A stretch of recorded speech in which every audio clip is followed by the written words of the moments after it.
Hey folks, it's Deron again coming to you with another study on Proverbs 11, and we'll be looking at this great chapter, and we will be starting at verse 4.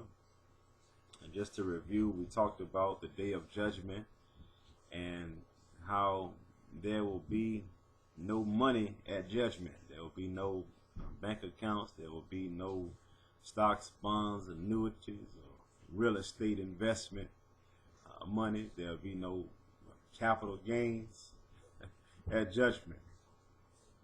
There will be no positive cash flow at judgment.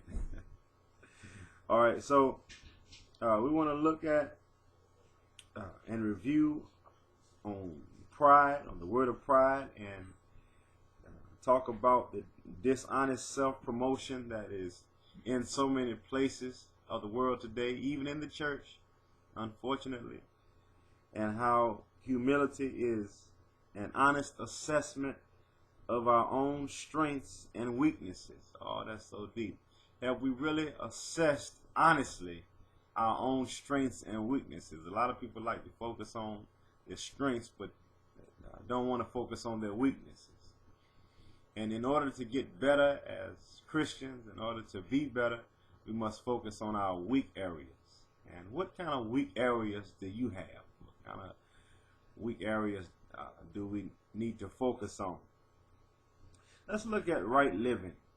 In Proverbs 11:4, it says, riches won't help on the day of judgment. They won't assist you, but right living can save you from death.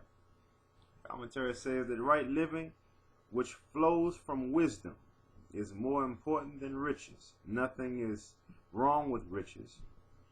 They are gained if they are gained properly. Okay. So nothing is wrong with riches if they are gained properly. Okay. Now there's some hard work.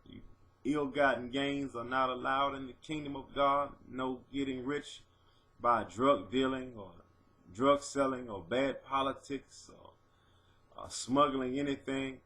However you get your money, make sure it's right in God's eyesight and before the law, and also it abides by the law. Make sure you do that. Our actions, whether godly or wicked, affect the whole city. Now, look at it. Our actions affect. Have you ever thought about how the people's actions affect the whole city? Now, there are certain cities that cater to certain lifestyles. You have cities that cater to homosexuality, or parts of the city. There's regions of cities that cater to people like that, and people who live certain types of lives, and it affects people around the area. When you see men walking with men, women kissing women, no, that's wrong. That's wrong. That's wrong. Okay, let's look at the verses that follow. Verse 4: the godly are directed by honesty; the wicked fall beneath their load of sin. And we talked about that heavy load of sin. Are you walking and living with a load of sin? The godliness of good people rescues them. The ambition of treacherous people traps them. All right, so we can't be setting traps for people. And if you are setting traps, just stop it. I won't even use that old cliche that we use in church. If you are setting a trap for me, you better set two, because you will probably get trapped in the one you set. All right, so the godliness of good people rescues them. The ambition of treacherous people traps them. Are you treacherous today? Look at the treachery that's in the world, the treachery that's in politics, the treachery that's in religion, in false religion, and in some churches, and amongst ministers in the pulpit who are grabbing and selfishly trying to promote themselves and pridefully trying to do that. That's treachery. Treachery. And there's an old preacher by the name of B.W. Smith. He talks about the treacherous dog. He has a sermon called Watch Them Dogs.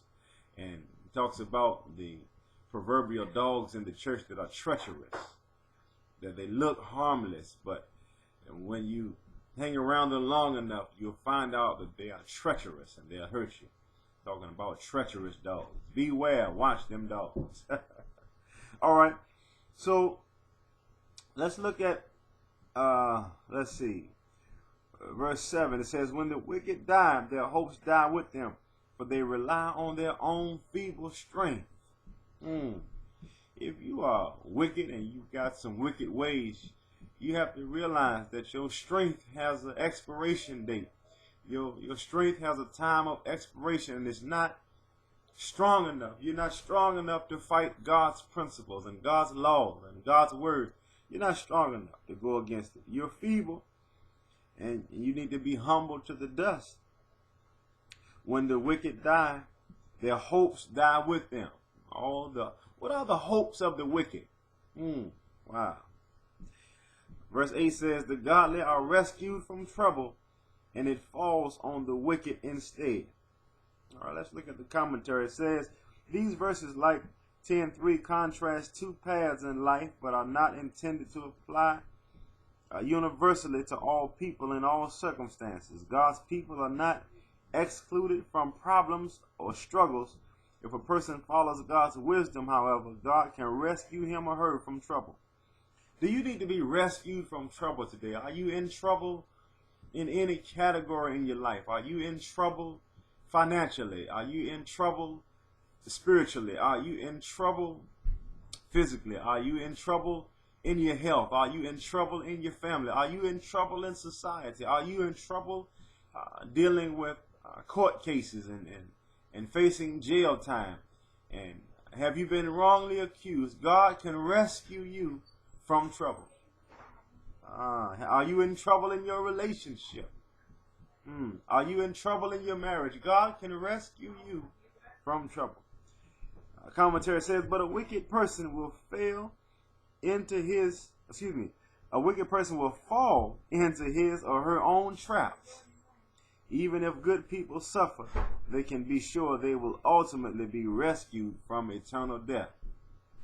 Okay, so we're expanding the perspective of trouble. Even if we die in trouble, we can be rescued from the second death, as Jesus would say, the eternal death. We don't want to die eternally.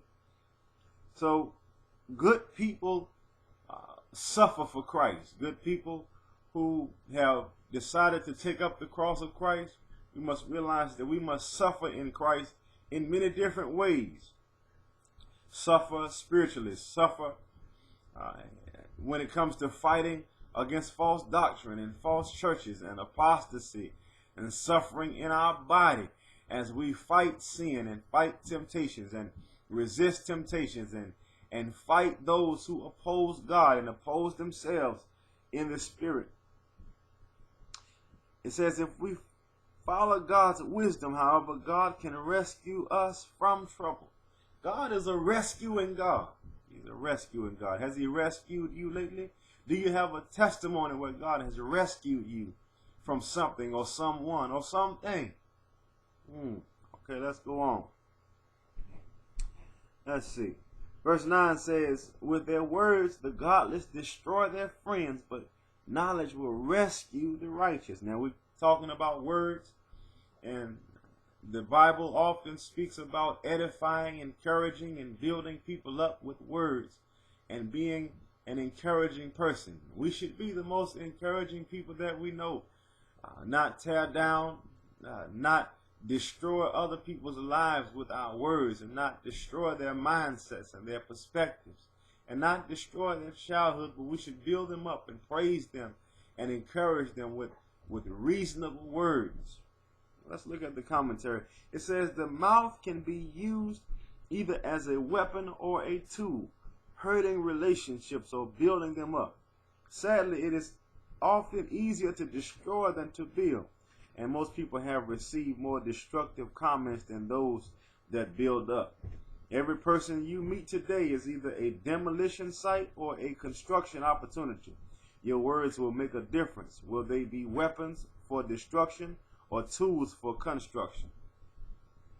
So when we think about the words that we speak, we have to realize that we must speak life as Christians. We should not be tearing down people with the jackhammer of our words. Don't be calling somebody stupid. Don't be calling somebody dummy. Don't be calling somebody names that is not their name. Don't be telling them that they'll never be nothing. Don't tell them that. Build them up with your words. Be the most encouraging person that you know. Be nice. It's always nice to be nice. Don't be walking around like you're on a demolition site when it comes to people's mindsets and spirit. Be careful of the words that you speak, because words are powerful. There's an old lie that says sticks and stones may break my bones, but words will never hurt. Oh, that's a lie. From the pit of hell, the words do hurt. You tell somebody they're stupid, they might bust you in the mouth. That's how much they hurt.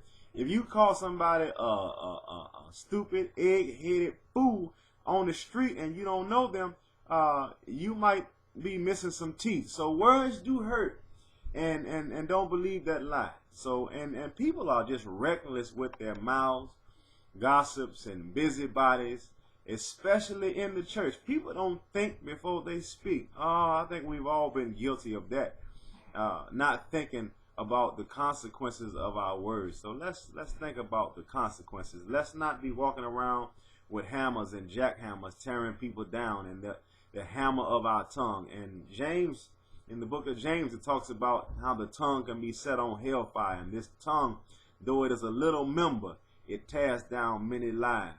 It's like a match that's struck in a forest. Even though a little flame, or it is a little flame, it can burn down the whole forest. What kind of what kind of people have you burned down with your tongue? Your tongue can be set on hellfire. Your tongue is on fire and your life is on fire because you can't get your mouth in check. Speak life to somebody. All right, that's a good word. Let's keep reading.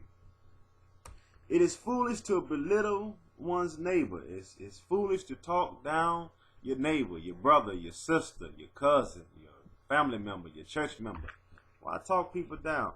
A sensible person, or a person with good sense, keeps quiet. We got to learn how to shut up. We got to learn how to study to be quiet, as Paul says. Sometimes we just got a big mouth, or we got big mouth-itis. Don't know how to shut up. We slow to hear and quick to speak. We need to reverse that to be quick to hear and slow to speak. Well, we just got to put our mouth in everything. Get your mouth right. And I'm starting with myself. Get your mouth right. A gossip goes around telling secrets. Don't be telling folks secrets, putting people's business in the street. Don't put people's business in the street. Stop doing that. We must keep people's business to ourselves. If they tell us something in confidence, let's keep it under wraps. But those who are trustworthy can keep a confidence. Can you keep a secret? Can you keep it? I'm not talking about Victoria's secret. I don't even know who Victoria is. Can you keep a secret? If people tell you something in confidence, keep it in confidence. Don't be a two-faced hypocrite. Don't do that. Okay? Now let's see. Without wise leadership, a nation falls. A church falls. A community falls. But there is safety in having many advisors. You see, we are not too smart we are not so smart to the point where we don't need good counsel, or good advice from people. Some people are too proud to ask people for advice, and then they end up looking like a fool because they did something that they should not have done, that they could have avoided, because they're too proud to ask somebody for some help. Don't be too proud to beg. If you don't want to beg, at least ask somebody to help you and give you some assistance in that area that you might not be in a way of expertise. All right, so there's danger in putting up security for a stranger's debt. Don't be walking around here co-signing to people. Co-signing with people, it'll get you in trouble. It's safer not to guarantee another person's debt. So no, I can't co-sign for you. I got my own challenges financially. I can't co-sign for you and add more debt. That'll be foolish. All right, folks, God bless you. We'll come back with another study on Proverbs 11. We'll work through it. God bless you. Until next time.